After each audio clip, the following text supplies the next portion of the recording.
We in California have a special affinity for the ocean. And how could we not? This is paradise. The Beach Boys, many of whom ironically didn't surf, created an ode to Del Mar, Santa Cruz, Trestles, Manhattan Beach, Doheny, and more in their 1963 smash hit, Surfin' USA. My native Hawaiian ancestors invented surfing, but California is partly where it exploded to become a cultural phenomenon. Corky Carroll, Robert August, and Herbie Fletcher were barrel-riding local heroes.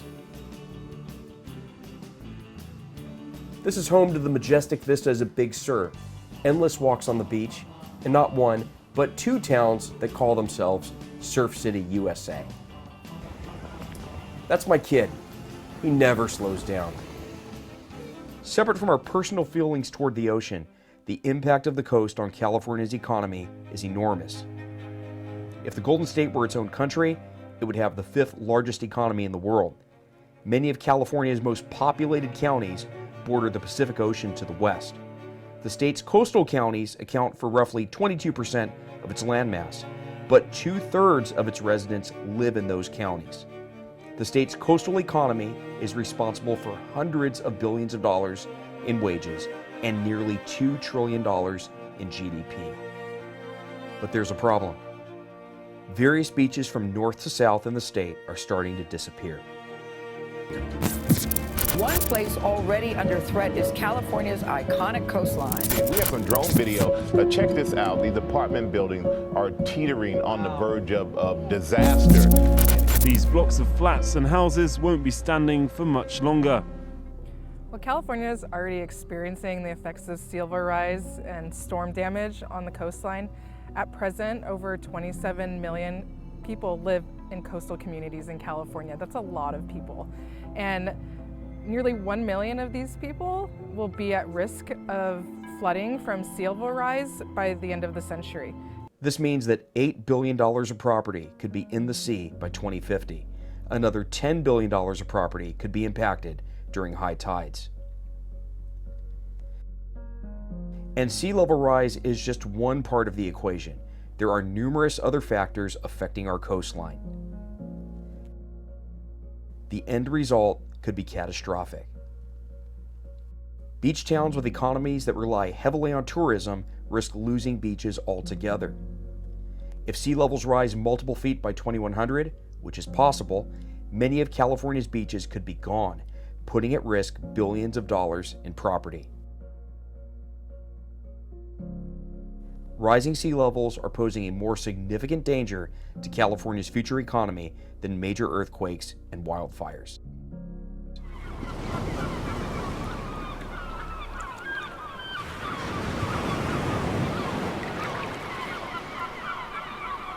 The rising sea levels are going to have a number of effects on California's coast.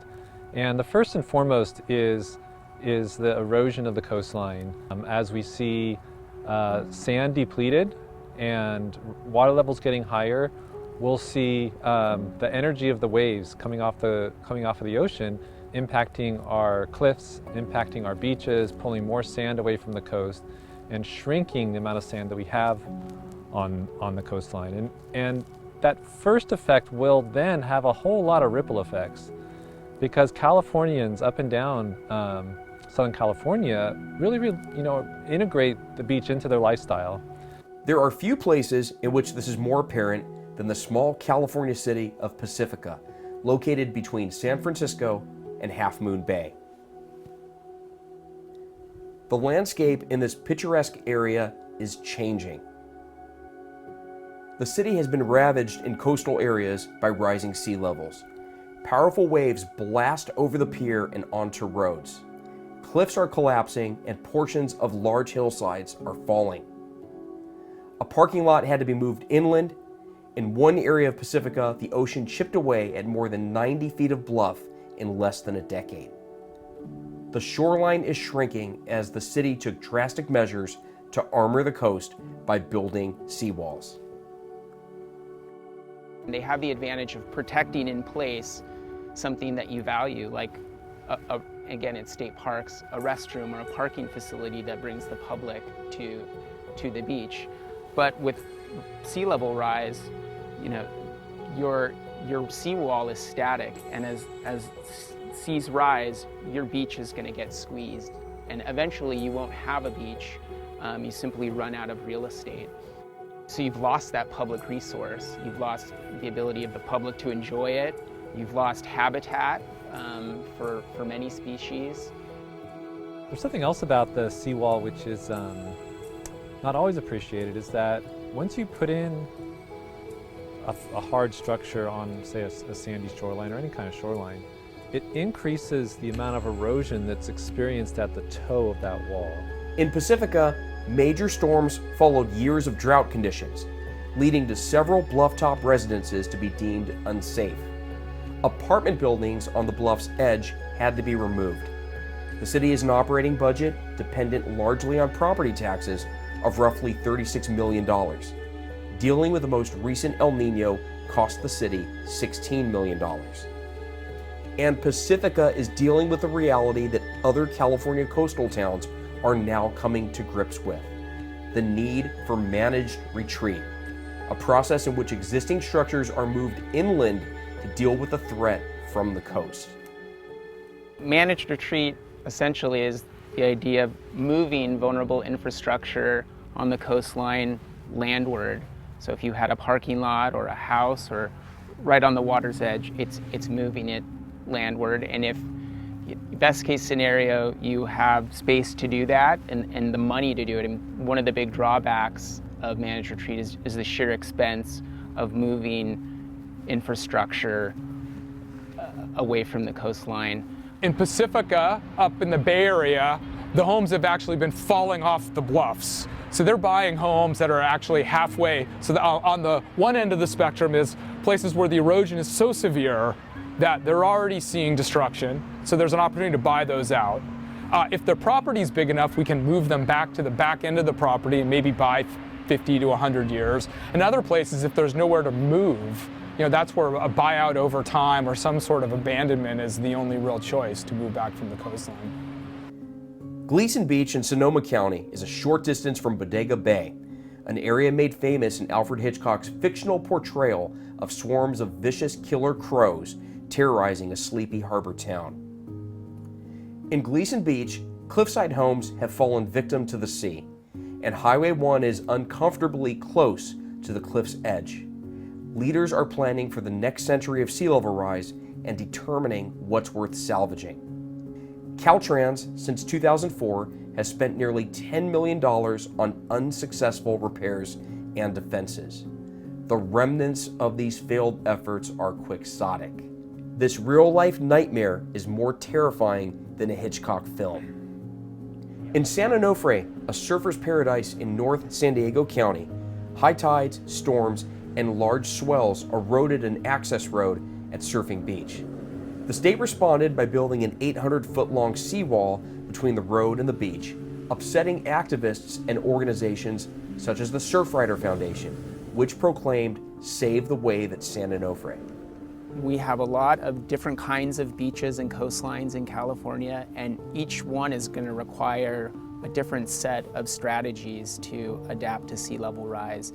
You might even have one beach, for example, Surf Beach down in San Onofre State Beach, where we had a very narrow, vulnerable part of our access road that we ended up protecting with a rock revetment, a kind of seawall, but that allowed the public to access a much larger stretch of beach that we have no plans to alter and let nature do its thing. But under the short time scale, that seemed like the right thing to do to preserve public access. Long term, probably not. It's probably going to need to be removed because we're going to eventually lose that beach. San Onofre is also one of the places on the coast that has had extreme erosion. And the beach is eroded back so far that they've had to move the, a temporary shade shack, the shack at San Onofre. They've had to move it back 2 different times toward where the road is because the beach has just been going away and Capistrano Beach is a small Orange County coastal community that lies within the Dana Point city limits, just north of San Clemente. During storm seasons, flooding decimates this area. See where my son Mikey is standing? One would not be able to shoot a three-point shot from the western side of this basketball court because a crew removed that portion of it to view the damage below. The entire court is now gone. Fire pits, palm trees, a wooden boardwalk, a volleyball court, and a restroom facility are also all gone. At Capo Beach, development, El Nino seasons, and depleting sand supplies are the other major variables at play here. Yeah, we saw like in that last El Nino, that 2015-26 El Nino, we saw that region, lose quite a bit of beach. And then over the last 5 years since then, we've seen just the continual reduction of the beach size. The sand is gone, so the sand has been taken away. Now we have a cobble base, and you're seeing infrastructure that's being damaged and eroded away. And I think there's a few things going on there. One, Southern California is really built out over the last 20 years. South Orange County is built out, and what that means is that the sediment is not flowing to the coast the way it did in the past. So we don't have the same sediment supply. Secondly, there's never been any big nourishment projects in that part of the coastline. Development, of course, has had a significant effect. The erosion, I think, started really after the sand from the harbor development disappeared. So when the harbor was built, we had something like 2 million cubic yards of sand, that's a ton of sand, deposited somewhere near the mouth of the San Juan Creek. And all of that sand migrated down, and we had beautiful beaches for a good 40 years. And the problem is, nobody had the foresight to replenish that beach. So, no one was saying, hey, every year let's put, a few 100,000 yards in there so that we don't lose what we have. While Capo Beach is being decimated, so is the working class coastal town of Imperial Beach in San Diego County, just north of the US-Mexico border. Imperial Beach is a low-lying town to begin with. Its highest point is only 40 feet above sea level. Thus, with rising tides, flooding is a major issue. This environmental instability could force individuals to move, leading to local incidents of climate migration. King tides occur when the sun, moon, and earth are aligned and create a gigantic gravitational pull. During the 2010 El Nino, king tides spread over Imperial Beach's sand berms onto the condominium area on Seacoast Drive. During the 2015 El Nino, the surf increased from 3 feet to 7 feet and flooded the town with ocean water that was present on the streets for days. An Imperial Beach lifeguard captain told KPBS that major flooding that he used to see occur once a decade now occurs every winter.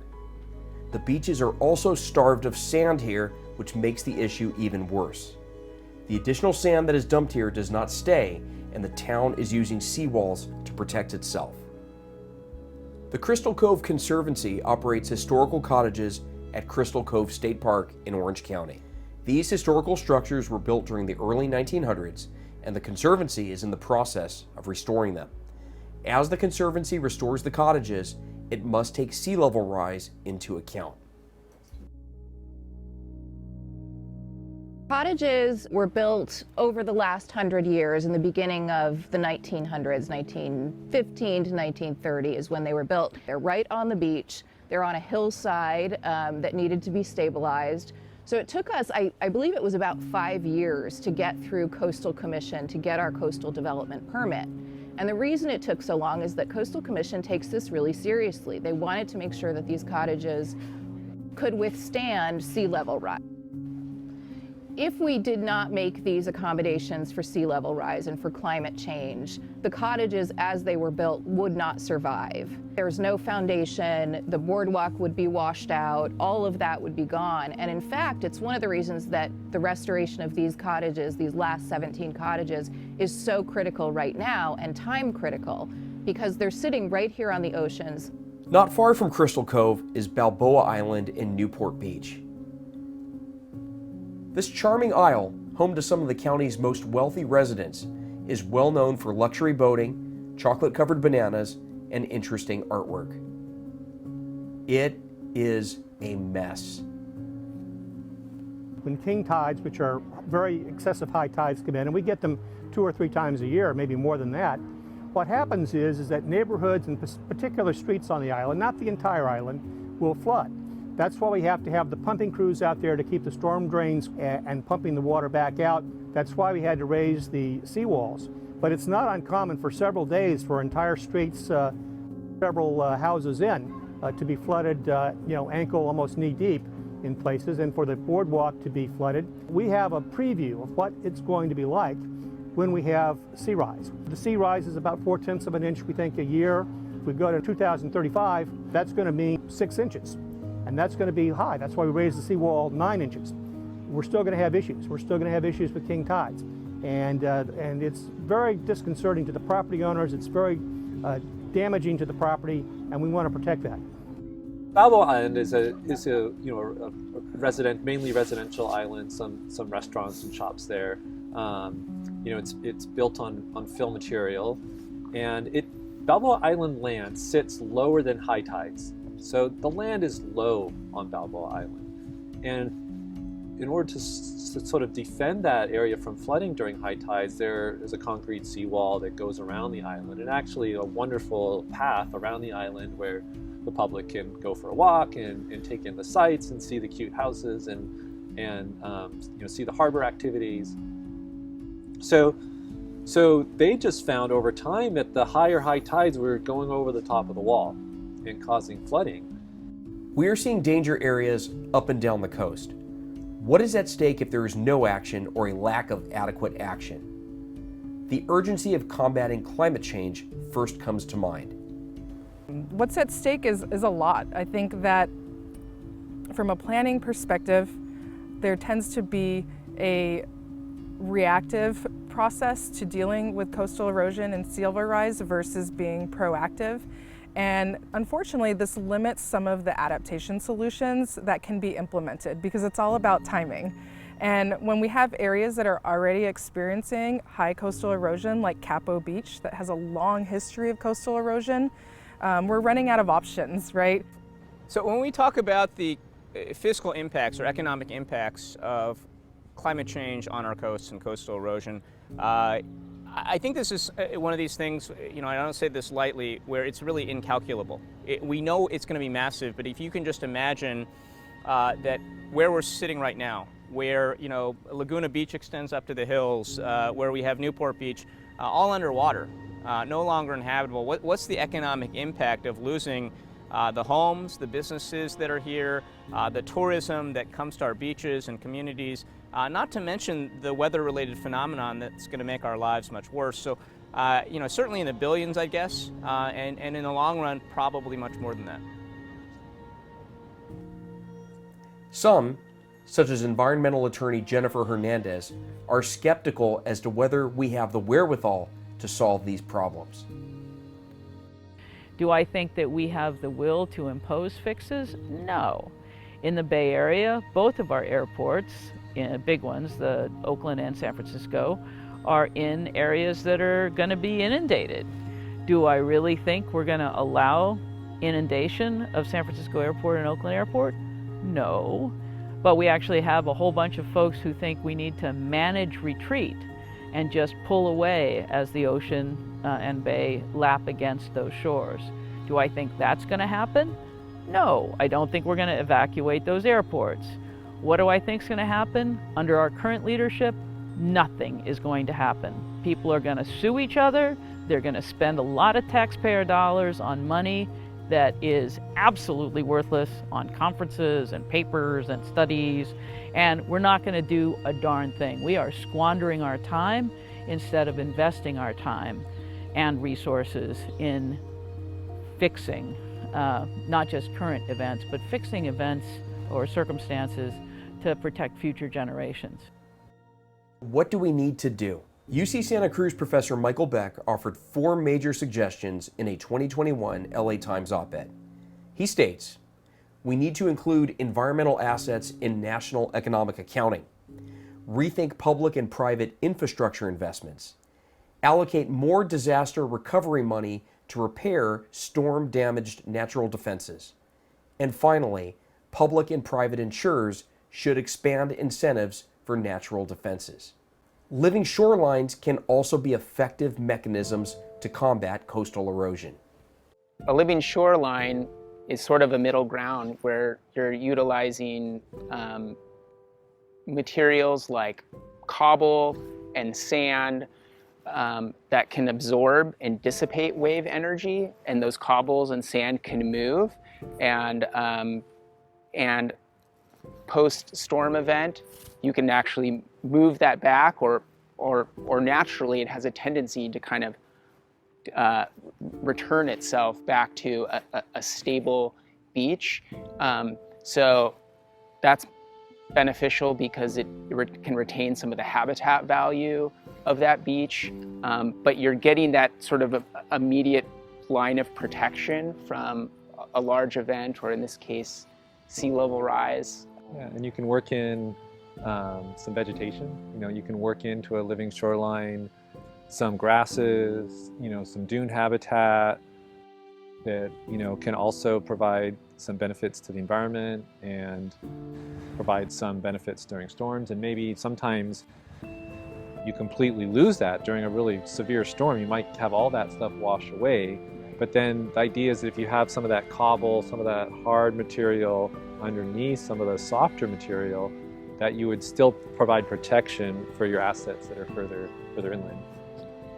Yeah, we're very interested in dune restoration type projects, living shoreline projects that have some vegetated dunes, because there is some science now saying that the dunes can rise up faster than sea levels rise. Those such as USC coastal scientist Melodie Grubbs are carefully examining mitigation efforts in LA. The city of Manhattan Beach is implementing a 3-acre dune enhancement project near Bruce's Beach. The city of LA is working to install another nature-based pilot project at Dockweiler, which is a very commonly used beach. The city of Santa Monica implemented the Santa Monica Beach Restoration Pilot Project along with the Bay Foundation, an nonprofit organization in Santa Monica, to evaluate how dunes react to sea level rise and coastal storms, and if they can make the coastline more resilient while providing benefits to us as flood protection areas, and also benefits to wildlife. And then moving up the coast, there's the city of Malibu has implemented the Malibu Living Shoreline Project, which is also a dune enhancement project at Zuma Beach and Westward Beach to evaluate how dunes can serve as these kind of green approaches to sea level rise adaptation. The outlook for California's coast is dire, but there is so much we can do individually and as communities to get involved and become better protectors of the ocean. We will not be able to solve all the problems described in this program overnight, but we can all take steps, big and small, to be better stewards of the coast. I think the best way to become a public steward or activist for the coast and the ocean is to get involved and get civically active in your community. So you can do that through the Surfrider Foundation, you can do that through other community groups, but it's really about getting involved and getting active. There's things we can do as individuals, of course, but at the end of the day, it's about really engaging with your community. Every one of us has a voice, every one of us has a pen or a typewriter or a computer. We need to start writing our legislators, we need to start writing our agencies, we need to start calling City Hall and demanding that we do something to address this issue. My primary thing is I want this beach to be around for my grandson. He's only 8 months old and I want him to be able to walk on that beach. I want him to enjoy it. We need to be more mindful about what we eat, ordering fish, littering, using straws, things like that, just keeping it in our head so it influences the small behaviors we have, and it keeps us from doing those things that impact the ocean. Whenever we are out walking on the beach, it's picking up whatever you see, whether it's in the water, on the sand, pick it up, throw it out, clean up the beach, and be good stewards. I want to be a good steward, and I try to foster that idea in everyone, and I agree with Karen. Keep the beach clean and be friendly on the beach and keep the beaches open. keep our beautiful beaches pristine, if we want to keep our planet healthy, I think the simplest thing we can each do is to try to minimize our carbon footprint. And there's lots of ways to do that.